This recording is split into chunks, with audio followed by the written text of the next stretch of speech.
রমজান মানে ভিন্ন মাস, রমজান মানে আলাদা মাস, রমজান মানে আখিরাতের মাস, রমজান মাসে প্রস্তুতির মাস, রমজান মানে মেহনতের মাস, রমজান মানে আল্লাহর মাঝে নিজেকে হারিয়ে ফেলার মাস। এটাই মাহে রমজান। এই রমজানে নিজেকে পরিবর্তন করো আল্লাহর জন্য। ইনশাল্লাহ আল্লাহ জান্নাত সাজাবেন তোমার জন্য। এই রমজানে নিজেকে পরিবর্তন করো আল্লাহর জন্য। ইনশাল্লাহ আল্লাহ জান্নাত সাজাবেন তোমার জন্য।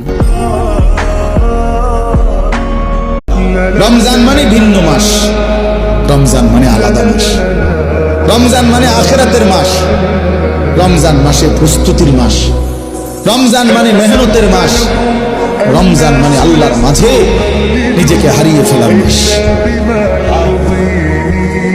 এটাই মাহে রমজান।